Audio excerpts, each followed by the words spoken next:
Hi, I'm Daniel Mullen, and you're watching Purebred Reds, Adelaide United Fan TV. Just went plugging it right in.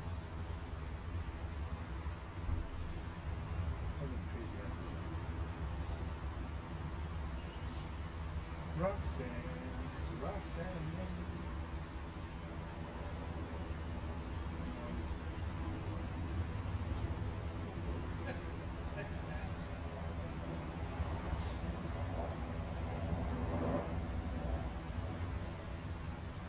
It's not showing. G'day guys, and welcome to the Purebred Reds Adelaide United Fan TV. We're outside Cooper Stadium on the Holden Street side as we preview tonight's huge game against Melbourne City. It is raining like Godzilla has a kidney infection at the moment, but we're going to try and bring you this stream in the best way that we can. If the wind picks up drastically, let us know in the comments, but make sure you do post any comments or questions and we'll address them right away. Huge amount of stuff to get through. A lot of it is concerning, but obviously some great news this week as well with the capture of Stefan Mauk returning to the club 4 years after being a part of the championship winning squad in 2015-16. I am joined by Chris Adams from the Red Army. How you going, mate? Cheers, yeah, good mate. A bit cold, obviously. Yeah, well, I am very cold with short sleeve on, but weird kind of February day. yeah. Anyway, we're going to go straight into it. So the game kicks off tonight at 7 p.m, guys, here at Cooper Stadium. If you aren't attending, you can watch it live on Fox and the KO app. In terms of squad news, it's like for like. As we know, Christian Opseth returns after his layoff last week where he was out injured. Sadly, we have to accept the news that our Hassan Toure may be injured very long term. It doesn't look good, the early prognosis, and there's someone else to blame for that outside the walls of Cooper Stadium, and we're going to get into that later as well. But moving on, so he sustained a foot injury. James Troisi is also out from what we're told, and we're getting reports that Riley McGee is also likely to miss out tonight. And to compound all that, Stefan Mauk is unfortunately unavailable tonight after just signing on this week. So midfield is going to be an issue tonight, the midfield battle against Melbourne City. Not looking forward to seeing how we start off there against a very formidable Melbourne City midfield, but obviously we'll get behind the lads as best we can.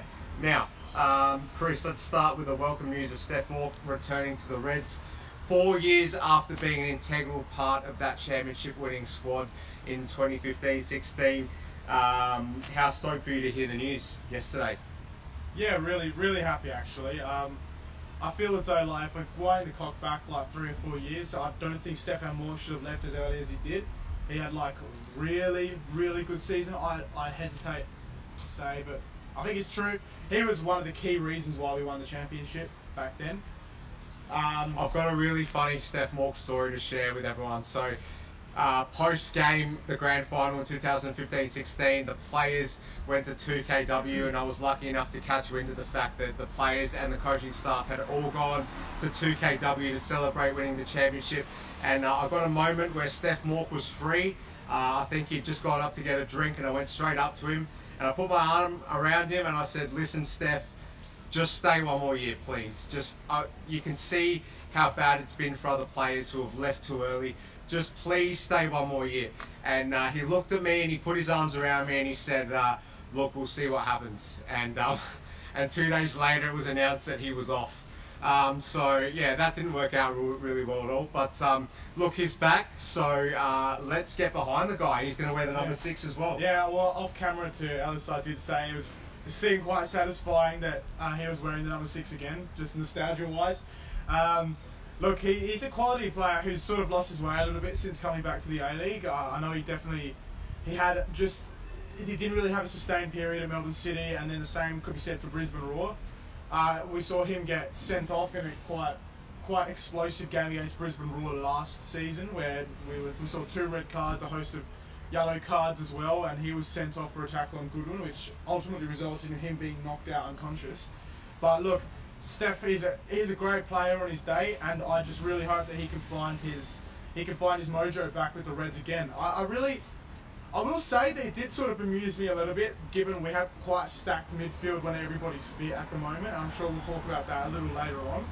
So it wouldn't be surprised if we actually see Mauk playing on the wing, where we've seen him play for Melbourne City in the past as well. But I'm going to ask you about this. we'll discuss that a little later on. We'll put a cap on that one. So, Stefan Mauk back, brilliant news. Now we have to discuss the concerns surrounding the multitude of soft tissue injuries that we've sustained all season long. It feels like we're dealing with them as much as any other club. So basically, we're now looking at Troisi, who I think has a soft tissue injury. Yeah. What's going on there? I mean, do we have to look at mismanagement potentially from the backroom staff, or is this just players being unlucky and getting injured in training? What is it exactly? What's going on here? Because enough's sort of enough. It's been going on all season, and not just small little layoffs. We're talking 2 to 3 weeks at a time. Yeah. So no Troisi, like we've touched on tonight, is a big concern surely. Yeah, I'll just touch on the McGee. I'm not sure if we're discussing this a little later on, but he's also a possible out, and I know that's a foot injury. Yeah. And if I could fathom a guess, I'd say that's more of a knock rather than a soft tissue injury. But Troisi is out with a quad injury, potentially 2 to 3 weeks, and this is a fresh injury concern after he missed like at least 1 week with a hamstring injury. I think it was 2 weeks. So that is a little bit concerning. And if Troisi has shown that he's suffering, he's susceptible to suffering these soft tissue injuries, then I will potentially say that maybe he is being mismanaged. And I don't want to be pointing fingers at backroom staff, medical staff, etc. But if he's already missed a period of time with one soft tissue injury, his hamstring, which I know Victory had hamstring issues beforehand, and now it's his quad, maybe we need to be looking at potentially managing it, because he's one of those players that you 9 times out of 10 will get a performance out of on game day. I'd say he was the X factor, or perhaps not the X factor, but he was Definitely a driving force yeah. against Western United. Yeah, he started at least one of the attacks that led to a goal, and he's the type of player you want on the field all the time. And so with Mauk coming in, okay, yep, perhaps we can manage the absence of Troisi a bit better without. But Mauk is unavailable tonight. Yeah, he's only. I don't think he might have trained once with the squad, maybe not even once. Yeah. So I understand he's probably had match fitness under Robbie. He Fowler's did only law. get in here Thursday night. Exactly. So I doubt he's even trained, to be honest. Yeah. So concerns all around there. Now Melbourne City haven't lost a game in 2020, which worries me. They've won 2 and drew 2 throughout January. Very unlike our form, where obviously we've won the last 2 games, but we'll certainly losing a fair few throughout December and January. Now they also boast a fantastic record at Cooper Stadium, not having lost a game here during the regular season since January of 2017. And if you can remember back to that day, it was a famous unintended goal from Mark Cheng, if you like. Flew off his shin, he told me, at RCC in the line a few weeks later. But we got the win that day, which was great. Now, they were spanked here, like we know, back in October during their FA Cup. Yeah. Lost 4-0. And somehow that was only a few days after they'd beaten us in the league in Melbourne. What I want to ask you, when they come here tonight, what memory are they going to have in their head? Are they going to have the memories of dominating us here throughout the regular season in years gone by? Or are they going to be thinking, shit, nightmares are plenty here. We got absolutely destroyed 4-0, played off the park. Sorry, someone's mowing their lawn out in the church. Thanks for that. Sure, that needs to be done right now. But yeah, what are they going to be thinking? Look, I think that they'll instantly be looking back at their FA Cup final, because that was the last time that they played here. That was the last time they played us in any game, and getting trashed 4-0 in a cup final is literally a worst nightmare scenario. They had their tails between their legs, didn't they? Yeah. And I'd like to make a comment just on Melbourne City in general, and the fact that I don't believe they take in big games. I consider this a big game for them. I don't believe they take the tag of being favourites in a big game very well. It's a big game for us as well, though. Exactly right. And we haven't really come to grips, apart from like victory games and then the cup final. I don't think we've shown it in big games this season. But it's a big game for both teams. Totally. If Melbourne City want to be staying in touch with with, in theory, Sydney FC up top, or if they, I know Perth Glory are really hot on their tail for that second position. If City don't get 3 points tonight, they could first be, is done for me. They have to look at second at best. Yeah. And so that's added pressure on them. For us, it's a case of like, all right, if we don't get 3 points tonight, we're still in that hunt for top 4. Yeah. Doesn't really change a whole lot. Brisbane lost last night, so we're still very much in touching distance of being able to finish in the 4. Lots of games to go. But Sydney are 13 points clear in first place at the moment. If City don't win tonight, you've got to think it's curtains. In my mind, I think the first place is finished. I think that Sydney have got it. It would take a colossal collapse from them. And just recently, I know they've got ACL, but they announced that Ninkovic won't be in the ACL squad. Yeah. And like that bloke is 33 or 34, and he's still absolutely ripping it up. Can I just say, how about the luxury of them being like, oh, you know what, Milos Ninkovic, you don't have to be in the ACL squad. Yeah, whilst we are struggling to put people on the park in midfield. Unreal. It just tells you the difference between both clubs at the moment. Yeah. Look, we're going to press along. So we conceded 3 goals last weekend, Chris, in that weird game against Western United, and the game in which you predicted correctly that we'd win. Now, like I said, 3 goals conceded. Do you ring the changes defensively, or do you trust the same back 4? Saw a few little sort of concerning moments, and not just the centre halves as well. What do you reckon?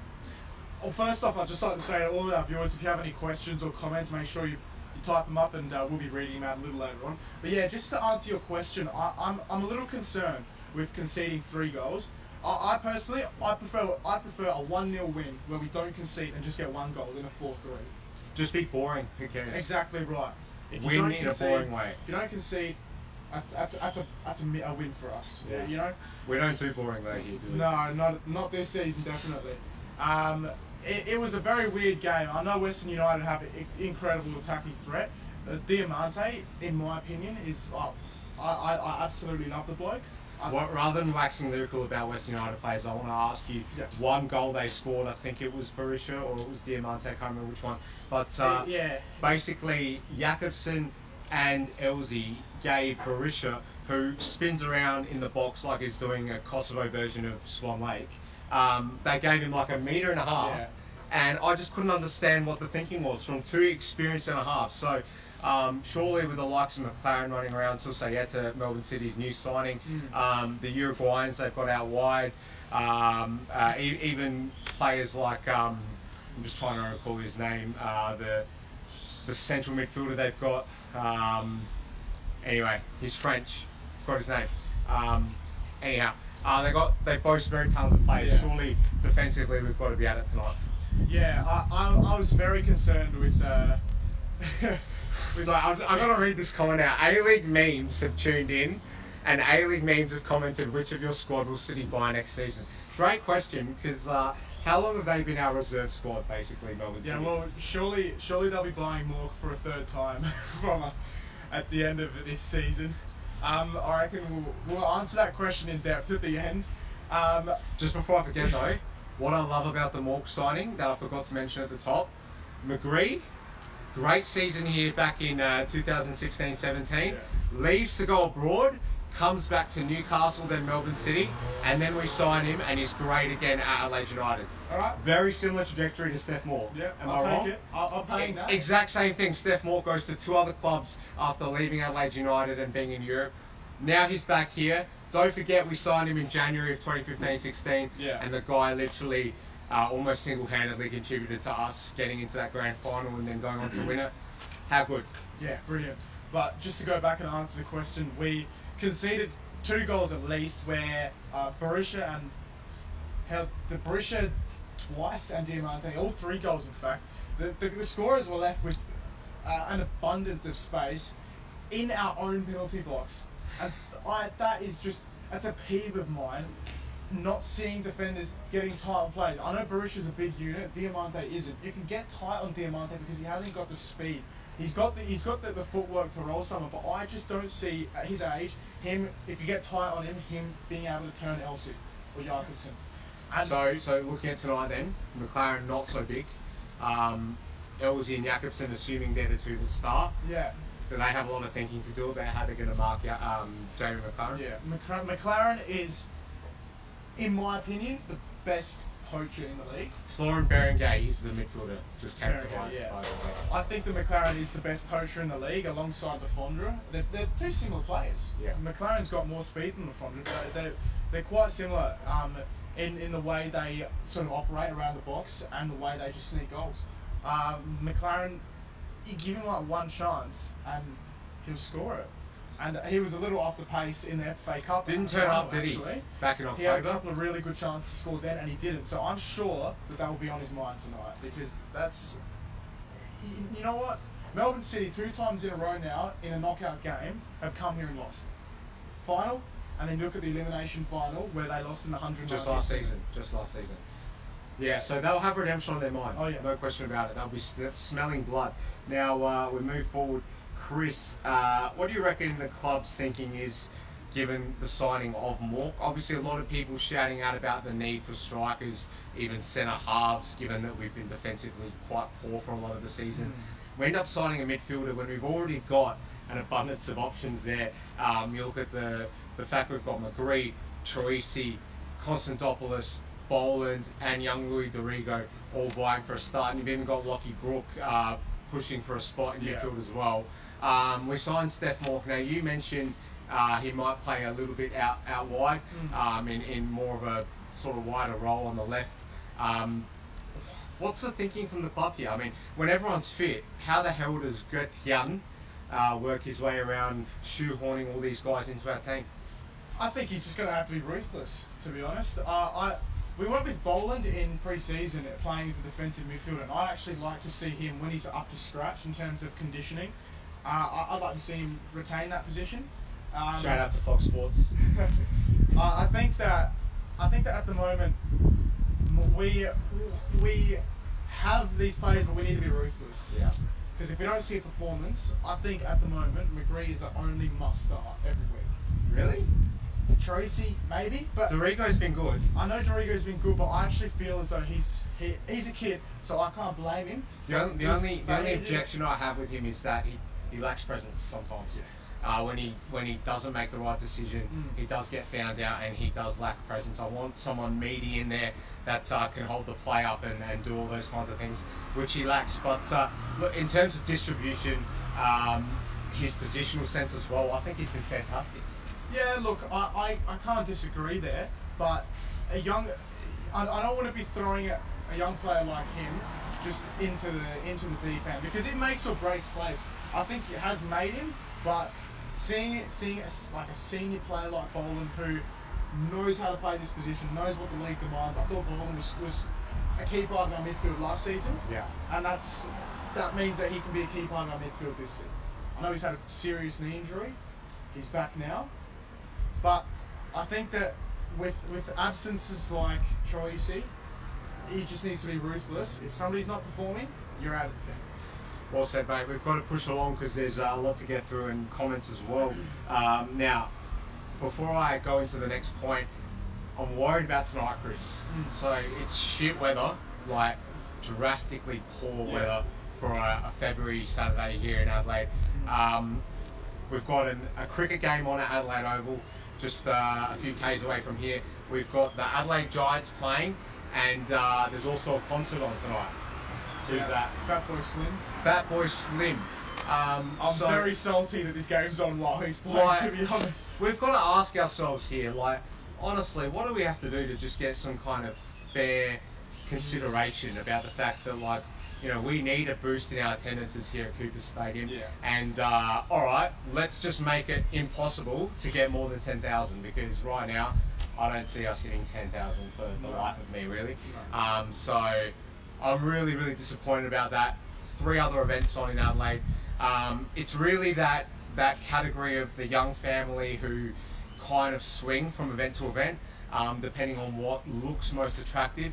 Not a whole lot of cover here at Cooper Stadium, so unless you pay the premium to sit on this side here where the main grandstand is, you're going to be exposed to the rain, and you know, you've got much more shaded areas at other venues. Particularly obviously an indoor concert. I'm livid. I'm livid. Like, what do we have to do to just get a fair shake?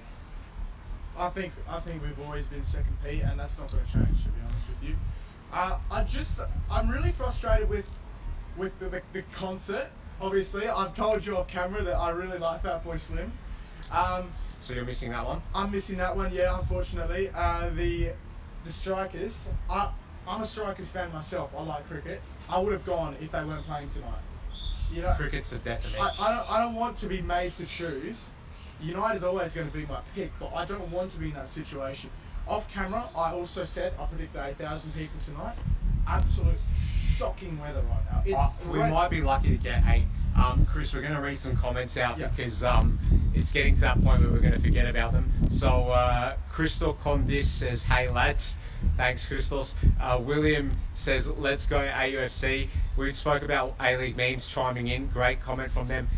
Will Joseph Nimmo says, "Expletive off Melbourne City and Graham Arnold, and he can get."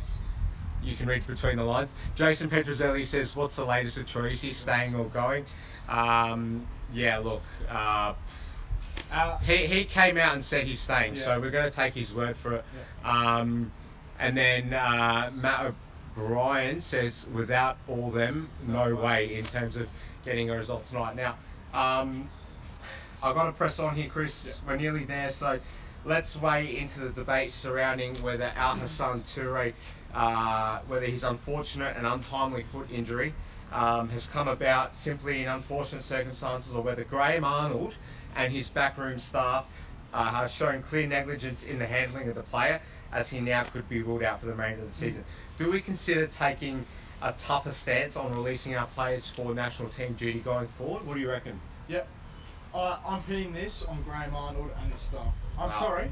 I know I'm the same age as Toure, okay, and Toure is not old enough to get knocked and then know that he can't self-diagnose. Young players can't self-diagnose, and so that is then on the medical staff to take him for scans if he has a problem.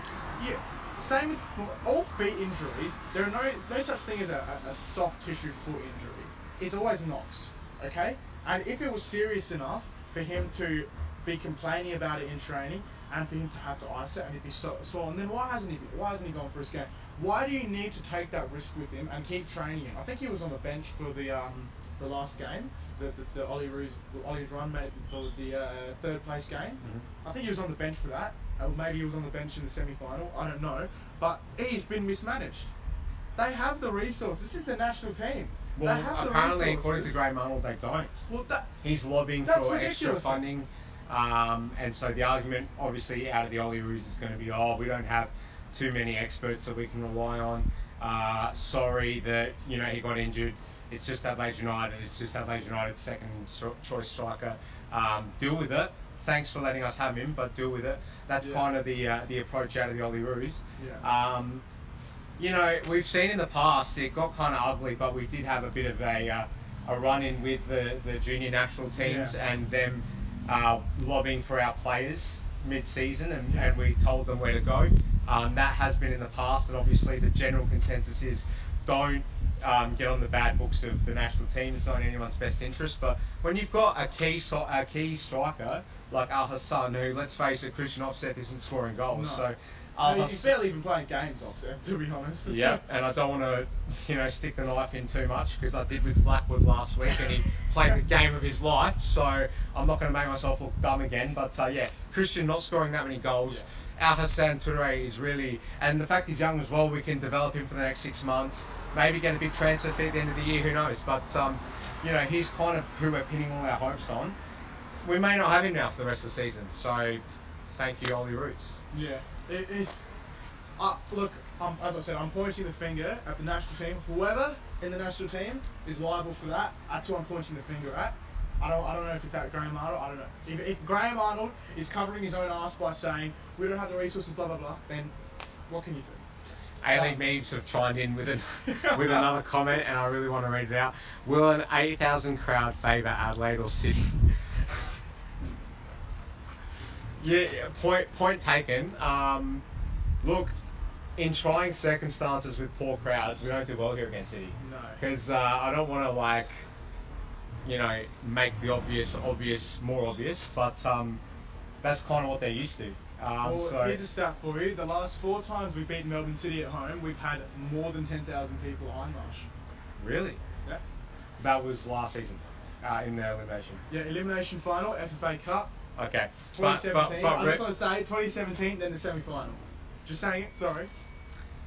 facts are facts, but regular season wise, 2018-19, I don't remember the games here against City being packed out at all. No.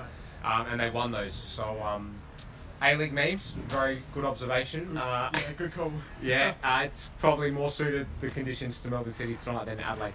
Mark Riley says more entertaining football in cooler weather. Yeah, can't disagree. Look, I hate the debate about moving to winter. I just hate it.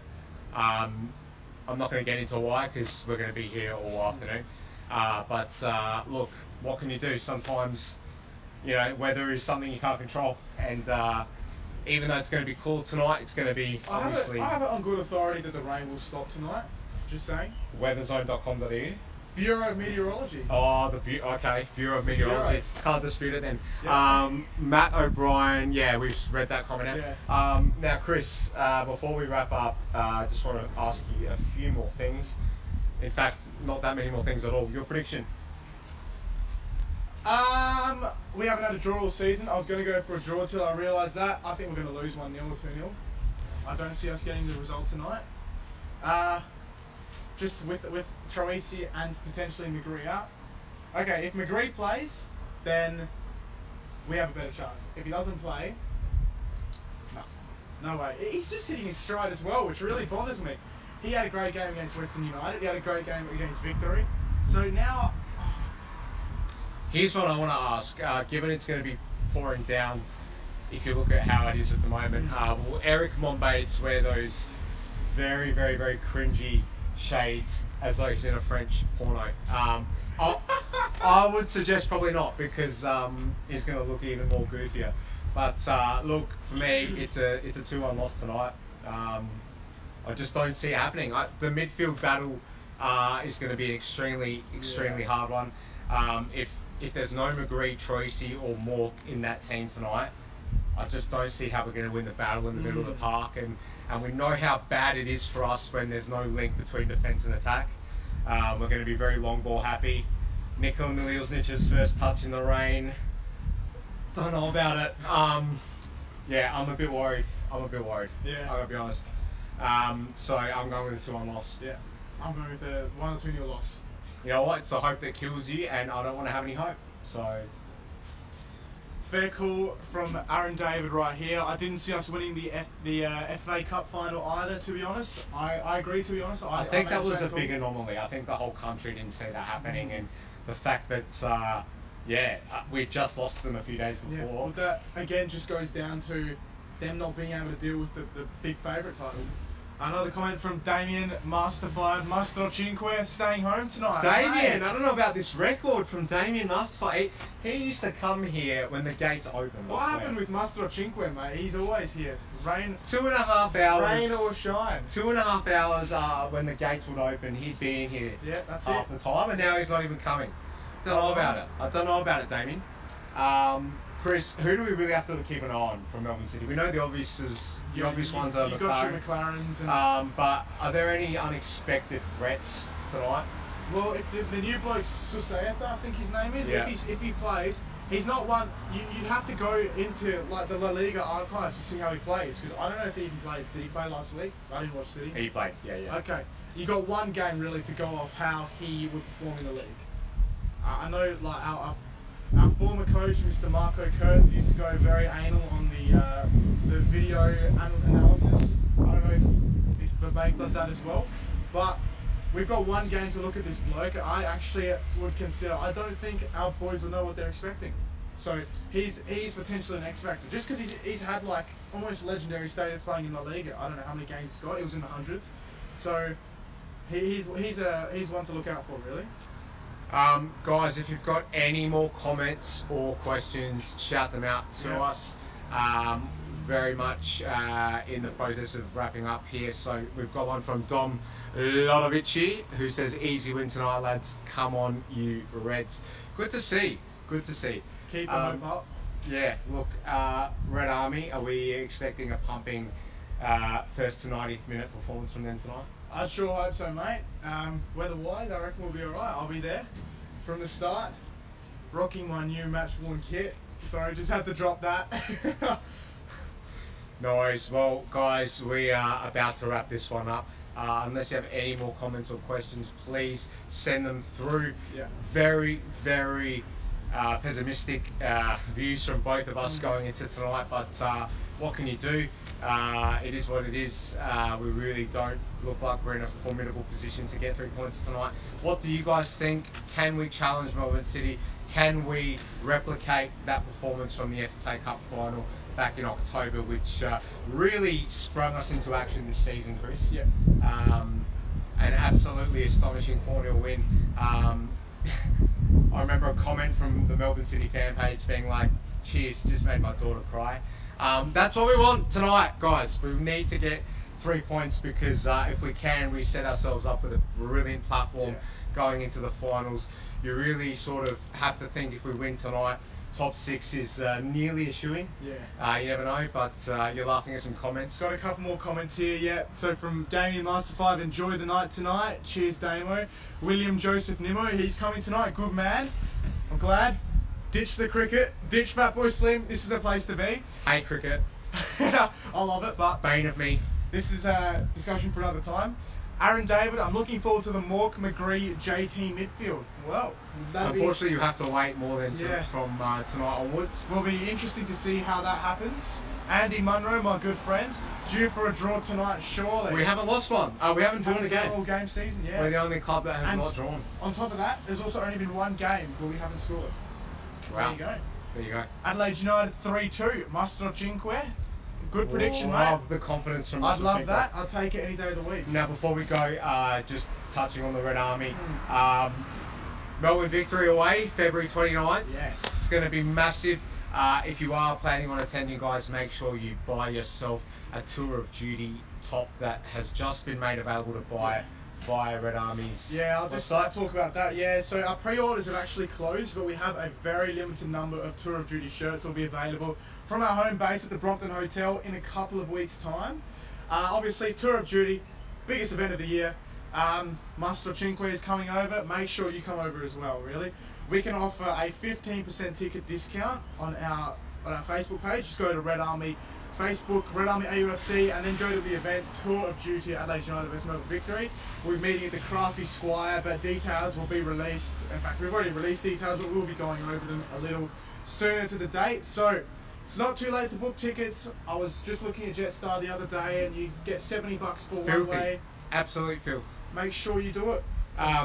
Last time we played Melbourne Victory here, we were out on Hindley Street post-game and bit of ruckus going on with the Victory fans, so I'm going to be watching over my shoulder. I might do a little mini judo class in between now and the Victory game because I'm pumped to get a win. Other than that, guys, that's for another day. Melbourne City at home tonight. Get here 7 p.m. kickoff. We have to implore that we get as many people through the gates as possible. The club needs it. The club's doing everything it can to boost attendances. We want the old days back of average attendances of 12,000. We crave it.